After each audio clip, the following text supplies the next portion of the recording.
नमस्कार, आप देख रहे हैं भारत 24। साथ में आपके शिखा ठाकुर और मेरे साथ मौजूद है मेरे सहयोगी आयुष। केंद्र सरकार ने वस्तु और सेवा कर यानी कि जीएसटी की व्यवस्था में बड़ा बदलाव करने का फैसला लिया है, जिससे आम लोगों को काफी राहत मिलने वाली है। और अभी तक जीएसटी में 4 स्लैब थे, 5%, 12%, 18% और 28%। लेकिन अब खबर है कि सरकार ने 12% और 28% वाले स्लैब को पूरी तरीके से खत्म करने का प्रस्ताव रखा और इसे राज्यों में वित्त मंत्रियों के समूह यानी जीओएम ने मंजूरी भी दे दी है। यानी अब सिर्फ 2 स्लैब होंगे, 5% का और 18% का। यही एक योजना सरकार ने बनाई। इससे न सिर्फ रोजमर्रा की चीजें सस्ती होंगी, बल्कि भारतीयों की खरीदारी की जो ताकत है उसमें इजाफा होगा और अर्थव्यवस्था को भी नई रफ्तार मिलेगी। लगभग 99% जो वस्तु हैं जो कि 12% की दर पर थी, वो 5% की स्लैब में ऑटोमेटिकली आएगी। जो वस्तुएं 28% के स्लैब में थे, लगभग 90% के को जो है वो 18% की दर पर रखा जाएगा। अब इस पूरे बदलाव का सबसे बड़ा जो फायदा है वो ये कि जिन चीजों पर अभी तक 12% जीएसटी था, उनमें से ज्यादातर लगभग 99% को 5% स्लैब में शिफ्ट कर दिया जाएगा। यानी कि तमाम चीजों पर 7% टैक्स हो जाएगा कम। और इस तरीके से 28% स्लैब वाली चीजों में से 90% को 18% वाले स्लैब में लेकर के सरकार आएगी, जिससे उन पर 10% का टैक्स कम हो जाएगा। अब मिसाल के तौर पर आप इसे ऐसे समझें जैसे कि कपड़े हैं, जो रेडीमेड गारमेंट्स हैं, जो जूते हैं, चप्पल हैं, कुछ खाने पीने की वस्तुएं हैं जैसे कि प्रोसेस्ड फूड हो गया, वो सारे सस्ते हो सकते हैं। इसमें टीवी, फ्रिज, वॉशिंग मशीन जो रोजमर्रा के काम में आपके यूज में आती है, वो भी इसमें शामिल है, जो कि मध्यम वर्ग के लिए एक बड़ी राहत की बात हो जाएगी। हालांकि तंबाकू, पान मसाला और कुछ जो लग्जरी सामान है, उस पर 40% का एक खास स्लैब रखा जाएगा। लेकिन ऐसी चीजों की संख्या बहुत ही कम है, सिर्फ 5 से 7 आप समझ लीजिए, कुछ लगभग ऐसी है। और इस फैसले से आम आदमी की जेब पर टैक्स का बोझ कम होगा, जिससे उनकी खरीदारी की क्षमता बढ़ेगी। जब लोग ज्यादा खरीदारी करेंगे तो बाजार में मांग बढ़ जाएगी और इससे अर्थव्यवस्था को गति मिलेगी, सरकार उम्मीद कर रही है। कब से नई जीएसटी दरों का लाभ मिलेगा ये समझिए। दरअसल ये तय हो चुका है कि जीएसटी में अब 2 ही मेन स्लैब्स होंगे। सिफारिशें अब जीएसटी काउंसिल को भेजी जाएंगी और आने वाली बैठक में प्रस्ताव की समीक्षा होगी, फिर फैसला लिया जाएगा। अंतिम निर्णय जो है वो जीएसटी काउंसिल की इस बैठक में होगी और इसके बाद इस फैसले के साथ ही जीएसटी की नई दरें जो हैं वो प्रभावी हो जाएंगी। खासतौर पर छोटे व्यापारी, मध्यम वर्ग, किसान, एमएसएमई और इनको इसका बड़ा फायदा होगा, ऐसा कहा जा रहा है। टैक्स दरों को रीजनेबल बनाकर आम जनता को फायदा दिया जाएगा। नई व्यवस्था से कर प्रणाली सरल और पारदर्शी होगी। कई वस्तुओं पर टैक्स की दर को कम कर दिया जाएगा। कीमतों में भी कमी आएगी और कीमतों में कमी आने का फायदा उपभोक्ताओं को यानी कंज्यूमर्स को मिलेगा। तो प्रधानमंत्री नरेंद्र मोदी ने स्वतंत्रता दिवस के अपने भाषण में इसे डबल दिवाली का तोहफा बताया। उन्होंने कहा कि जीएसटी सुधारों से टैक्स का जो बोझ है वो कम हो जाएगा और रोजमर्रा की चीजें सस्ती हो जाएंगी। सुनवाते हैं। दिवाली में आपको एक बहुत बड़ा तोहफा देशवासियों को मिलने वाला है। पिछले 8 साल से हमने जीएसटी का बहुत बड़ा रिफॉर्म किया। पूरे देश में टैक्स के बर्डन को कम किया, टैक्स की व्यवस्थाओं को सरल किया और 8 साल के बाद समय की मांग है कि हम एक बार उसको रिव्यू करें।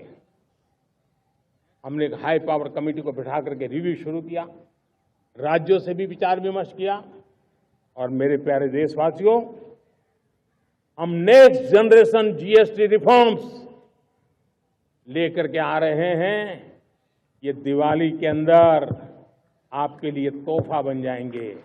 सामान्य मानवीय की जरूरतों के टैक्स भारी मात्रा में कम कर दिए जाएंगे। तो सरकार की इसमें योजना ये है कि बड़े बदलाव अक्टूबर 2025 तक लागू हो जाएं, ताकि दिवाली से पहले लोगों को इसका फायदा मिलना शुरू हो जाए। और इसके अलावा एक और बड़ी खबर ये भी है कि स्वास्थ्य और जीवन बीमा पर लगने वाला जो जीएसटी है वो भी पूरी तरीके से खत्म करने का प्रस्ताव है। हालांकि इससे सरकार को हर साल तकरीबन 9,700 करोड़ रुपए का नुकसान भी हो सकता है, लेकिन ज्यादातर राज्य इस प्रस्ताव के पक्ष में नजर आए। उनका कहना है कि कंपनियों पर सख्त निगरानी रखी जाए ताकि ये जो फायदा है वो सीधे ग्राहकों तक पहुंच पाए। विशेषज्ञ का मानना यह है कि सुधार भारतीय अर्थव्यवस्था के लिए ऐतिहासिक कदम साबित हो सकता है। अनुभव आ गया है कि हमें टैक्स रेट शुरू में हमें उस समय चिंता थी 2017 में कि अगर हम रेट कम रखेंगे तो शायद कलेक्शन गिर जाए, तो स्टेट और सेंटर के खर्चा पूरा करने में शायद दिक्कत आ सकती है। अब क्योंकि कलेक्शन बहुत अच्छी है, 24 लाख करोड़ से ज़्यादा की जीएसटी की कलेक्शन आती है, तो सरकार का ऐसा मानना है कि अब रेट को कम कर दिया जाए, 12 से 5, वो दूसरा पिलर है। तो टैक्स स्लैब कम होने से न सिर्फ उपभोक्ताओं को इसका पूरा फायदा होगा, बल्कि जो रियल एस्टेट है, ऑटोमोबाइल है और इसके साथ ही एमएससीजी जैसे जो सेक्टर्स हैं उसमें बूम आएगा। एमएससीजी कंपनियों के शेयर्स में हाल ही में 3 से 5% की बढ़ोतरी भी देखी गई, जो कि इस खबर के बाद बाजार के उत्साह को बखूबी दिखाता है। साथ ही ये जो पूरा बदलाव है वैश्विक स्तर पर भारत की छवि को और ज्यादा मजबूत करेंगे, क्योंकि सॉवरेन रेटिंग में सुधार और स्थिर जीडीपी वृद्धि का अनुमान पहले ही पॉजिटिव संकेत दे चुका है। तो कुल मिलाकर के ये जो कदम है वो आम लोगों और कारोबारियों और अर्थव्यवस्था के लिए एक नई उम्मीद लेकर के आया है, जो कि भारत को और ज्यादा मजबूत बनाने में मदद करेगा। हालांकि कुछ सवाल अभी भी बाकी है, जैसे कि टैक्स स्लैब कम होने से सरकार के राजस्व पर कितना असर होगा, उपभोग बढ़ने से इसकी भरपाई क्या हो सकती है, क्या जीएसटी परिषद की अगली बैठक में इन सभी मुद्दों पर चर्चा होगी। इन सभी मुद्दों पर चर्चा के लिए हमारे साथ इकोनॉमिस्ट का एक खास पैनल इस समय भारत 24 के साथ जुड़ रहा है, और जो हमारे मन में लगातार सवाल इसको लेकर के उठ रहे हैं उसके जवाब हम इनसे तलाशने की कोशिश करेंगे। जो दर्शक इस समय हमें देख रहे हैं वो समझ पाएंगे कि जीएसटी में स्लैब के बदलाव पर आपके जीवन पर क्या असर होगा। और जो इस शो में शामिल होने वाले मेहमान हैं, जरा एक बार इंट्रोडक्शन आपका करा दें। मनीष गुप्ता, मार्केट विशेषज्ञ, इस समय हमारे साथ स्टूडियो में मौजूद हैं। मनीष गुप्ता एक अनुभवी मार्केट विशेषज्ञ हैं जो भारतीय पूंजी बाजार को समझने में माहिर हैं। शेयर बाजार, निफ्टी, बैंक निफ्टी और ऑप्शन ट्रेडिंग जैसे जो विषय हैं उस पर गहराई से आप विश्लेषण करते आए। सर, बहुत स्वागत है आपका भारत 24 पर। दूसरे हमारे मेहमान हैं शरद कोहली साहब, जो कि अर्थशास्त्री हैं। डॉक्टर शरद कोहली एक प्रसिद्ध अर्थशास्त्री और केसीसी ग्रुप के जो है संस्थापक आप हैं, और हार्वर्ड यूनिवर्सिटी से वित्त और अर्थशास्त्र में पढ़ाई करने वाले कोहली को टैक्स गुरु और स्टार्टअप गुरु जैसे जो खिताब हैं उनसे नवाजा जा चुका है। लगभग 4000 से ज़्यादा टीवी शोज़ में अपनी विशेषज्ञ राय आप दे चुके हैं। सर, आपका भी भारत 24 पर बहुत स्वागत है। तीसरे हमारे मेहमान इस समय हैं Ashwini Rana, founder voice of banking की। अश्विनी राणा बैंकिंग क्षेत्र में अपनी विशेषज्ञता के लिए जाने जाते हैं और वॉइस ऑफ बैंकिंग के जरिए उन्होंने इस पूरे क्षेत्र को कई महत्वपूर्ण मुद्दों को उठाया है। सर, आपका भी बहुत स्वागत है। चौथे हमारे जो खास मेहमान हैं वो हैं सौरभ दुबे, राजनीतिक विश्लेषक हैं। सौरभ दुबे एक जाने माने राजनीतिक विश्लेषक हैं जो कि भारत की राजनीति की समझ रखते हैं और हमारे पैनल में खास तौर पर आते भी रहते हैं। बहुत स्वागत है दुबे साहब आपका। और आप नैतिक फैसलों पर भी इनकी गहरी जो रुचि है वो है, और साथ ही जीएसटी सुधारों के राजनीतिक प्रभाव और विकसित भारत 2047 के विजन पर अपने विचार आज हमारे साथ रखेंगे। वही हमारे साथ सुनील कौशिक साहब हैं, वरिष्ठ पत्रकार के रूप में जाने जाते हैं। सुनील कौशिक एक अनुभवी पत्रकार है जो लंबे समय से पत्रकारिता के क्षेत्र में काम करते रहे और सक्रिय भूमिका अपनी निभाते अब रहे हैं। जीएसटी सुधारों पर और भारत की वैश्विक भूमिका और यूक्रेन रशिया युद्ध में भारत की मध्यस्थता जैसे जो अनगिनत मुद्दे हैं उन पर फैक्ट के साथ आप विश्लेषण करते आए हैं। आपका भी बहुत स्वागत है। तो ये तमाम मेहमान मिलकर के जीएसटी के जो 2 स्लैब हैं उसके प्रस्ताव, इसके आर्थिक और राजनीतिक प्रभाव और भारत की वैश्विक कूटनीति किस तरीके से हो सकती है उस पर आज हम मिलकर के चर्चा करने वाले हैं। और वाकई शो निश्चित रूप से दर्शकों के लिए ये इन्फॉर्मेशन से भरा हुआ रहने वाला है। आयुष, बिल्कुल, और तमाम खास मेहमान हमारे साथ जुड़ गए हैं। मनीष जी, आपसे ही शुरू करते हुए, बदलाव का सीधा फायदा लोगों के पॉकेट पर कैसे पहुंचेगा? देखिए, सबसे पहले तो साफ साफ दिखता है कि अगर जिस आइटम का रेट, जैसे एयर कंडीशनर का रेट 28% है और आज मध्यम वर्ग के लिए एसी एक जरूरत है, तो अगर उसका रेट 28 और उसका रेट अगर 18 हो जाएगा तो सीधे सीधे 10% का फायदा होगा। बस सरकार को ये निगरानी करनी होगी कि कहीं एंटी इवेजन, इसके लिए एक ऐसा स्क्वाड बनाना पड़ेगा कि जो इसका जो बेनिफिट है वो रियल कंज्यूमर तक पहुंचे। क्योंकि आमतौर पर कस्टमर के पास साथ क्या होता है, एसी कितने का, 35,000 का एसी है, वो नेगोशिएट करके 33,000 तक ले आता है, तो उसे पता ही नहीं कि जीएसटी का इम्पैक्ट क्या रहा। तो एक तो जनता की अवेयरनेस है, सोशल मीडिया और अपने चैनल के माध्यम से लोगों तक आप पहुंच रहे हैं, बता रहे हैं कि भाई 10% घट गया है, तो जो 33,000 का एसी है वो 30 का रह जाए जी, तो जनता तक सीधे सीधे पहुंचे। लेकिन सरकार को मॉनिटरिंग करनी ही होगी कि एमआरपी पर और नेगोशिएटेड प्राइस पर इस रेट रिडक्शन का इंपैक्ट नजर आए। ये तो ये 28% और सेम 12% वाला जो इम्पैक्ट है वो तो मेजरली है ही जो मिडिल क्लास के लिए, चाहे वो कंज्यूमर गुड्स हो या कपड़े हो, खाने हो, इनके मेजर आइटम्स में 12% लगता था जो 5% हो जाएगा, सीधे सीधे 7% का डिफरेंस, यानी जो सामान पहले आप 100 रुपए का लाते थे अब वो 93 का रह जाएगा। 12% वाले केसेस में भी यही समस्या है कि कैसे ये कंज्यूमर तक पूरा पहुंचे, क्योंकि आमतौर पर रेडीमेड गुड्स हैं या छोटे मोबाइल फोन है उनको एमआरपी पे बिकते हैं। मानो कोई शर्ट 450 रुपए की बिक रही है, वो अगले बार भी उसका रेट चेंज नहीं होगा, वो 450 की बिकेगी। तो उसको 7% का बेनिफिट कैसे हो, कैसे उनके एमआरपी चेंज होंगे, जो चाहे सामान पुराना रखा है उनके रेट भी बदलने पड़े, ऐसी व्यवस्था मैन्युफैक्चरर्स को, रिटेलर्स को, मिडिलमैन को करनी होगी, तब जाके बेनिफिट पहुंचेगा। और सरकार को इस पर एक निगाह रखनी पड़ेगी। बिल्कुल नजर रखने की जरूरत है। शरद जी, जरा ये बताइए कि सरकार अपने हिसाब से इसे रिफॉर्म करने की कोशिश कर रही है, जो उपभोक्ता है उनको फायदा मिलेगा, जाहिर है क्योंकि जीएसटी दर अगर कटता है तो डायरेक्टली और इनडायरेक्टली दोनों ही हम बेनिफिटेड होंगे। लेकिन शरद जी, मेरा सवाल ये है कि सरकार ने इतना बड़ा फैसला क्यों किया है, क्योंकि इससे राजस्व को भी घाटा होगा, तो उसको संतुलित करने के लिए सरकार कैसे काम करेगी? नमस्कार शिखा, आपको और आयुष को और भारत 24 के सभी दर्शकों को और मेरे सह पैनलिस्ट को बहुत बहुत अभिनंदन। देखिए, इसके बहुत सारे फायदे होने वाले हैं। गब्बर सिंह टैक्स, इसको कांग्रेस ने इस पे स्टैंप लगाई थी, आपको याद होगा शुरू से। आज भी जब वो बात करते हैं तो गब्बर सिंह टैक्स कहते हैं उसको। मुझे लगता है गब्बर सिंह टैक्स जो उन्होंने कहा था, और गुड एंड सिंपल टैक्स प्रधानमंत्री जी ने कहा था, आज ये गुड एंड सिंपल अपने असली रूप में बनने जा रहा है, दिवाली पर आएगा।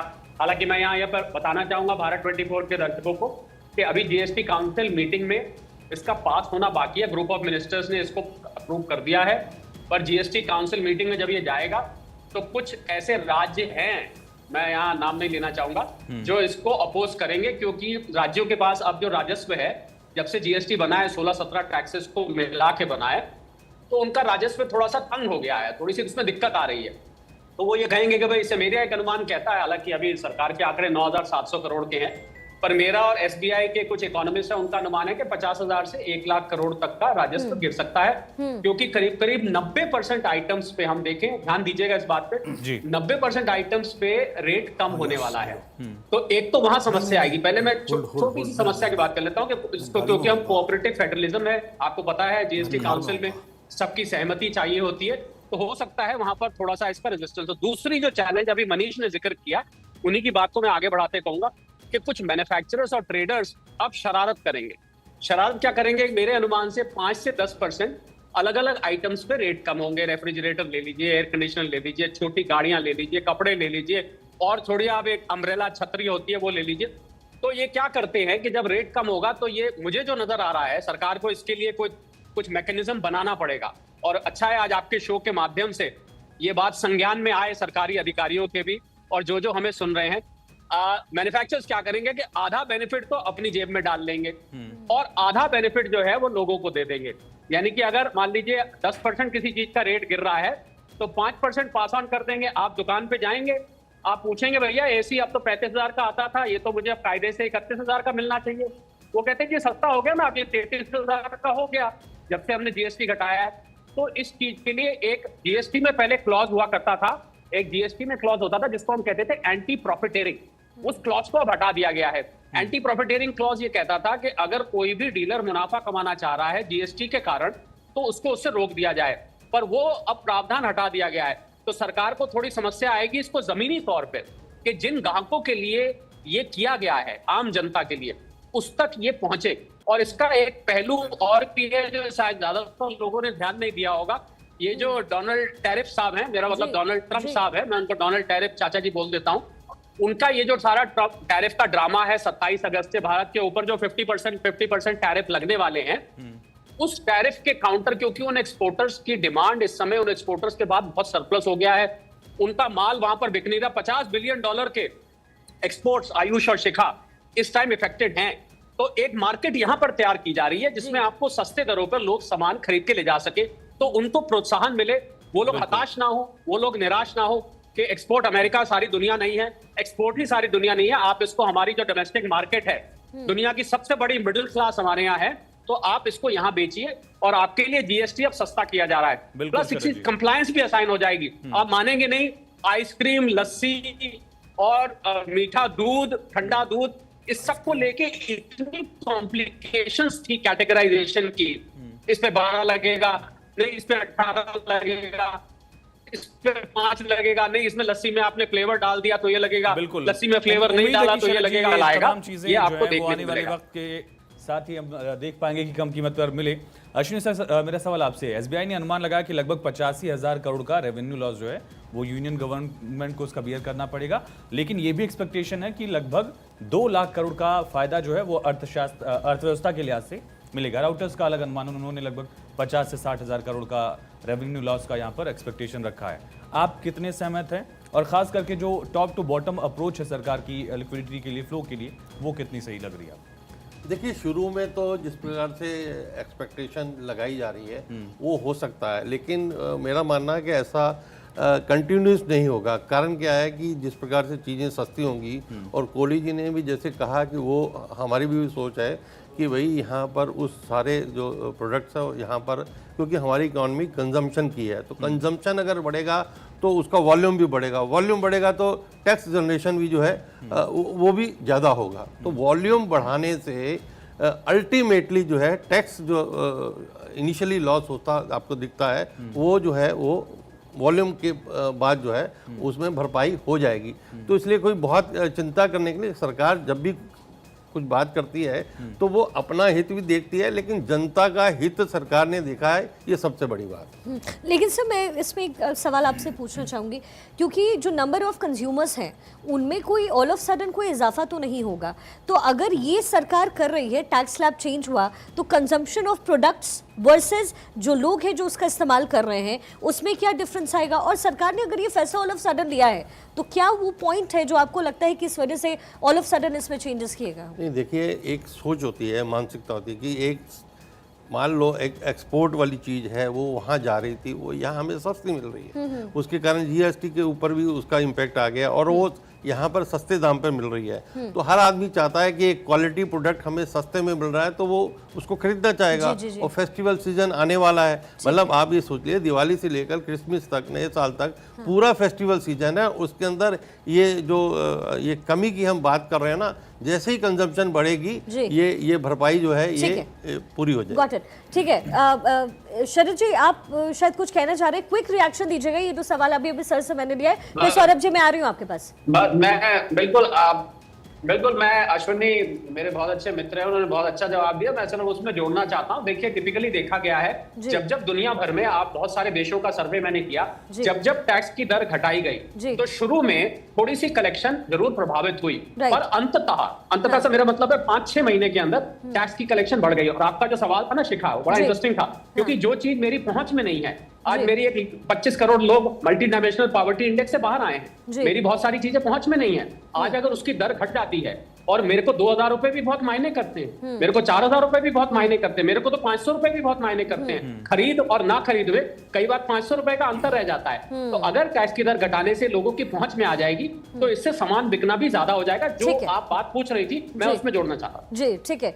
सौरभ जी, अब जरा इसके राजनीतिक एंगल भी बताइए, क्योंकि आने वाले दिनों में चुनाव भी होने हैं। जाहिर है सरकार जब भी कुछ करती है, खासतौर पे केंद्र सरकार भी, लेकिन नजर तो विधानसभा चुनाव पे भी होता है, तो क्या कुछ असर नजर आ सकता है? और क्या आगे वाले आने वाले सालों के लिए ये पूरी तैयारी समय मोदी सरकार की आपको दिखती है? दो शरद है शिखा आज। सौरभ जी सॉरी आवाज आ रही है आपको? हाँ जी जी जी जी जी, देखिए बिल्कुल शिखा जी, मैं मानता हूं कि इस समय जो मार्केट में दो बातें बहुत बड़ी चल रही हैं। एक तो जो टैरिफ की बात थी, टैरिफ एक चिंगारी की तरह जो है वर्तमान में हमने देखा एक विषय बना हुआ है। दूसरा जो है जीएसटी वाली बात जो प्रधानमंत्री ने लाल किले से कही। देखिए, टैरिफ वाली बात अगर हम कह लें कि मनमानी टैरिफ की जो नीति है उसका तो भारत डट करके मुकाबला कर रहा है, और बिल्कुल सही जो भारत को करना भी चाहिए। क्योंकि मेरा मानना है कि देखिए, भारत अगर डट के मुकाबला करता है तो यह भारतीय कारोबार जगत अंतरराष्ट्रीय जो प्रतिस्पर्धा है उसका सामना करने के लिए जो आज जीएसटी की मांग है उसमें सक्षम बनाने के लिए महत्वपूर्ण भूमिका ये जो जीएसटी दरें निभाएगा। देखिए, निश्चित तौर पर एक बात बार बार ये राजनीतिक रूप से भी देखी जा रही थी कि भारत के अंदर तमाम ऐसे विषय थे जो जीएसटी को लेकर के राज्य के द्वारा पूछे जा रहे थे। और कुछ विपक्ष के जो दल हैं उन्होंने भी लगातार इस बात को रखा कि जीएसटी जो अभी हमारे अर्थशास्त्री बोल रहे थे गब्बर सिंह टैक्स हो गया है। तो मुझे लगता है कि ये जो जीएसटी है, देखिए सरकार अगर कोई चीज लाती है तो उसका एक आकलन भी करती है, और प्रधानमंत्री की ओर से जब लाल किले की प्राचीर से ये राहुल गांधी जी के शब्द है, मेरे शब्द नहीं थे। शरद जी ने कांग्रेस को कोट किया था दरअसल। हाँ, मैंने कांग्रेस का ही कह रहा हूं, आपको नहीं कह रहा हूं, विपक्ष की बात कर रहा हूं। नहीं, आपने जिक्र किया उसका गब्बर सिंह टैक्स का, तो जो विपक्ष के लोग कर रहे थे, सिर्फ कांग्रेस ही नहीं, अन्य विपक्षी दल भी। तो ये जो प्रधानमंत्री जी की ओर से लाल किले की प्राचीर में जीएसटी व्यापक सुधार की घोषणा की गई है, ये वास्तव में मुझे लगता है कि विपक्ष के ऊपर एक करारा वार है, जो गब्बर सिंह टैक्स कहते थे। क्योंकि ये जो 5 और 18% जो हमारे टैक्स लगते थे और उनके 2 स्लैब थे, इसमें केंद्र सरकार ने जो है चूंकि 5, 12, 18 और 28, अब जो सरकार लाने जा रही है उसका जो जोर देने जा रही है वो 5 और 18 पे, मतलब 12 और 28 वाली जो श्रेणियां हैं, मुझे लगता है कि समय की मांग है कि अब वो नहीं होनी चाहिए। और ऐसा ही जो पहली काउंसिल मीटिंग में हुआ होगा वो यही बात रखी गई होगी कि 5 और 18 वाली पे जो है वो सारी जीएसटी की दरें। लेकिन सौरभ जी, असर क्या होगा? मेरा सवाल आपसे ये था, क्या कुछ बेनिफिट मिलता नजर आ रहा है क्या कुछ महीनों में हाल फिलहाल? नहीं, जो बेनिफिट है वो आप राजनीतिक बेनिफिट की बात कर रही हैं? बिल्कुल, मैं राजनीतिक बेनिफिट की बात कर रहा हूँ। अगर राजनीतिक बेनिफिट की आप बात कर रही हैं तो मुझे लगता है कि एक बहुत बड़ी चिंगारी की तरह यह काम करेगा। अभी चूंकि बिहार चुनाव भी आने वाले हैं और तमाम हमने देखा है दिल्ली के अंदर, मुंबई के अंदर एक व्यापारी वर्ग है बड़ा, क्योंकि ये आवाजें हैदराबाद से भी उठ करके आई थी, बहुत सारी चीजें आई थी। मुझे लगता है जो बड़ा व्यापारी वर्ग है, और व्यापारी वर्ग के अलावा जो सामान्य लोग हैं, जो कि इनकम टैक्स की बात है, देखिए यहाँ पर ये भी देखना पड़ेगा कि 2023 में लगभग 1.32 लाख करोड़ की जीएसटी चोरी भी होती है, और उस जीएसटी चोरी को तो पकड़ी जानी चाहिए, लेकिन जो जीएसटी चोरी होती थी उसके मूल कारण पर भी जाना चाहिए। जो मूल कारण है मुझे लगता है वो यही थी कि इन दरों में जो रियायत सरकार देने जा रही है, ये चोरी भी बचेगी, बजट भी साफ सुथरा होगा, और जो पॉलिटिकली भारतीय जनता पार्टी को इसका लाभ मिलेगा वो निश्चित तौर पर आने वाला बिहार चुनाव है, और इसके बाद अन्य जो चुनाव है, जनता के मन में कहीं ना कहीं जीएसटी को लेकर सवाल था, और वो प्रधानमंत्री ने लाल किले से जो बात कही है, अब वो दिवाली के बाद जो गिफ्ट देने जा रहे हैं वो कहीं ना कहीं जनता को राहत देने का काम करेगा। ठीक है सुनील जी, जो रेवेन्यू कम होगा उसका बर्डन क्या केंद्र खुद सहेगा या राज्यों पर भी पड़ सकता है? अगर राज्यों पर पड़ेगा तो फिर राज्य सरकारों का, खास करके विपक्षी जो शामिल होंगे बैठक में, उनका क्या रुख होगा? पहला सवाल। दूसरा सवाल इसी में छोटा सा, हम देखते हैं कई सारे डेवलप्ड नेशंस में ऑलरेडी 2 ही स्लैब थे या 1 स्लैब वाले बहुत सारे देश भी थे। भारत भी इस तरफ आगे बढ़ रहा है। ये एक ड्यू प्रोसेस था या ट्रम्प टैरिफ की वजह से भारत ने एक काउंटर एक्शन भी अपने लोगों के हित के लिए तैयार किया है?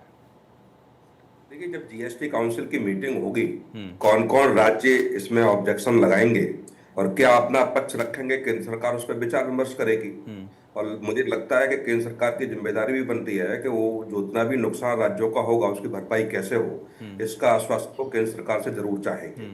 जो कोहली साहब ने कहा, मैं उस बात से बिल्कुल सहमत हूँ कि ट्रंप ने जो कार्ड यूज किया है कि हम अगस्त से इसको स्टार्ट करेंगे, निश्चित तौर से एक मार्केट खराब ना हो, और जो हमारी बड़ी कंपनियां हैं जो बाहर के देशों में मार्केट को तलाशती हैं, वो किस तरीके से अपने देश में ही मार्केट की व्यवस्था बनी रहे। मुझे लगता है ये एंगल ज्यादा सटीक प्रतीत होता है मुझे, क्योंकि बाहर जाएंगे, बाहर भेजेंगे, और जो अंतर्राष्ट्रीय समुदाय में जो चल रहा है इस समय, तमाम देश अपने यहाँ न्योता भी दे रहे हैं, तमाम देशों से वन टू वन बैठ के वार्ता भी हो रही है, द्विपक्षीय वार्ता भी हो रही है, तमाम देश बहुत आगे भी बढ़ चुके हैं। लेकिन जो अमेरिका के साथ अन्य देशों का जो माहौल इस समय चल रहा है ट्रंप को लेकर के, उससे भी हमारा मार्केट खुलेगा। और अधिक से अधिक मुझे लगता है प्रधानमंत्री जी ने या कैबिनेट ने जरूर इस बात को विचार विमर्श किया होगा कि आखिर में जो बड़ी कंपनियां हैं जो मैन्युफैक्चरिंग कर रही हैं, जो बाहर न जाकर के अपने देश में कैसे रुकी रहे, ये मुझे ज्यादा सटीक सा प्रतीत होता है। दूसरा सबसे महत्वपूर्ण जहां मैं मान के चल रहा हूं कि जीएसटी जब 2017 में लागू हुई थी तो हम सब लोगों के सामने ये चल रहा था कि एक जैसी रेट हो जाएगी। अभी 8 साल हो गई, देश में अभी भी एक जैसी मुझे रेट प्रतीत नहीं होती। एक भी शहर में आप जाकर के देखेंगे जिस तरीके से सरकार ने बातें रखी और बड़े अर्थशास्त्रियों ने बात रखी थी कि जब जीएसटी लागू होगा तो एक देश में एक ही दर प्रतीत होगी। मुझे लगता है हम नोएडा में बैठे हुए हैं, नोएडा में आप 2 किलोमीटर आगे और पीछे चले जाएंगे, एक ही कंपनी का एक ही आइटम की अलग अलग रेट आपको दिखाई देने मिलेगी। तो आखिर में इसका समाधान कब होगा? कुछ शरद जी इसमें जोड़ना चाह रहे हैं शायद। हाँ शरद जी, बहुत देखिए जब हम एक देश एक टैक्स की बात करते हैं तो टैक्स की दरें चेंज नहीं होती हैं। जो शायद सुनील जी कह रहे थे वो ये कह रहे थे कि क्योंकि फ्रेट में यानी कि ट्रांसपोर्टेशन कॉस्ट में जो फर्क आता है, अब एक चीज मान लीजिए दिल्ली में बन रही है, नोएडा में बन रही है, उसको आप चेन्नई में जाके बेचेंगे तो फ्रेट कॉस्ट ज्यादा आएगी। उसी को अगर आप फरीदाबाद में बेचेंगे तो फ्रेट कॉस्ट कम आएगी। सिर्फ वो डिफरेंस आता है। साहब मैं तो सिर्फ नोएडा की बात कर रहा हूँ। एक ही कंपनी के आइटम आप अलग अलग नोएडा में फर्क नहीं मिलेगा आपको। अलग अलग रेस्टोरेंट से आप खरीदिए, अलग अलग दर दिखाई देनी है आपको। अरे सर नहीं, टैक्स का ऐसा रेट नहीं तो वही होगा। रहता है ना। ऐसा नहीं होगा। रेट देखिए, ये तो दुकानदार के ऊपर है कि वो क्या ले रहा है, पर टैक्स का रेट तो एक ही रहता है। मैं एक पहलू और आपकी इजाजत से इसमें जोड़ना चाहूंगा। नहीं, इसमें कि सर भारत अलग में एक देश इन एक शरत टैक्स सर, नहीं हो सकता। इसमें शिखा, तो राज्यों की तरफ से जो टैक्स अप्लाई किया जा रहा है, शायद आप उसका जिक्र कर रहे हैं। सेस का हाँ, नहीं देखिए, सेस तो अब खत्म ही हो जाएगा मेरे हिसाब से। नहीं राज्यों का भी एसजी देखिए।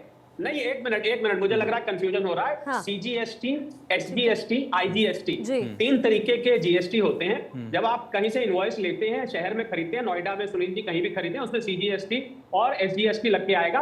आप इंटरस्टेट करते हैं तो उस पर आईजीएसटी लग के आता है। जी, जी। जो अहम बात मैं ये बताना चाह रहा था कि ये भारत जैसे देश में आप हवाई जहाज और हवाई चप्पल पे एक ही रेट नहीं ले सकते। मुझे नहीं लगता है, अब मैं बड़ी बात कहने जा रहा हूं, मुझे नहीं लगता कि इस देश में कभी भी एक और बाय द वे अगर आप सोच रहे हैं कि 2 रेट हो गए तो 2 रेट नहीं हुए हैं। एक 0% रेट भी है, उसको भी अब रेट काउंट करते हैं। आप ज्वेलरी लेने जाते हैं, उस पर 3% रेट है अभी। शायद लोग हमारे साथ कुछ टैक्स एक्सपर्ट भी है, वो इस बात को समझ जाएंगे। और एक जो नया रेट लगाया गया है 40% का, और इसके अलावा एक 1.5% का रेट भी है। फायदा है शरद जी, इसके अलावा 1.5% का हीरे पर रेट भी है। बिल्कुल। और जो 40% रेट है उसमें भी फायदा होने वाला है, क्योंकि जो बड़ी महंगी गाड़ियां अगर 40 में आ जाती हैं, आज की डेट में सेस लग के वो 45-50, कुछ आइटम तो 50% से भी अब के हैं। तो अब मांग क्या कर रही है, राज्य क्या मांग कर रहे हैं? मुझे लगता है कि आपने जो सेस हटाई, ठीक है। आपने जो सेस हटाई उस सेस को मत हटाइए, क्योंकि सेस को हटाने की बात चल रही है कि सेस को, ये जीएसटी काउंसिल मीटिंग ना बड़ी गर्मा गर्म होने वाली है। मुझे बड़ी बिल्कुल, और ये जो है ये उपभोक्ताओं के लिए भी एक बड़ा बिजनेस मार्केट को क्रिएट करता है। मनीष सर, पहले तो आप क्लैरिफाई कर दीजिए उन पॉइंट्स को। दूसरी चीज, क्या ये उपभोक्ताओं के साथ साथ जो मैन्युफैक्चरर हैं उनके लिए ईज ऑफ डूइंग बिजनेस को लेकर के ये जो जीएसटी है, जो नई दरें हैं वो लेकर आ रही है, क्या ईज ऑफ बिजनेस के लिए इसे लाया गया है सरकार की तरफ से? देखिए, अगर हम ईज ऑफ डूइंग बिजनेस या ईज ऑफ बिजनेस की बात करते हैं तो इम्पैक्ट समझिए क्या है। जैसे जो मैन्युफैक्चरर है वो सामान रॉ मटेरियल खरीदता है और मैन्युफैक्चर करके देता है। अगर उसके पास इनपुट ऑलरेडी ज्यादा है और आउटपुट ज्यादा है, तब तो उसका बैलेंस हो तो थोड़ा टैक्स पे करके निकल जाता है। अब अगर आउटपुट की डिमांड कम होगी तो वो पूरा जीएसटी का इनपुट यूज कर लेगा, ठीक है, लेकिन अब उसके पास थोड़ा बहुत टैक्स का इनपुट खड़ा रह जाएगा। अब मानो यानी वो इनपुट ले रहा है 18% वाला और आउटपुट उसका 5%, तो थोड़े बहुत उसके पास जीएसटी का इनपुट खड़ा रहेगा। थोड़ी सी ईज ऑफ डूइंग बिजनेस है, बट बहुत मेजर चेंज इसमें नहीं है। इसमें एक और इश्यू है, मैं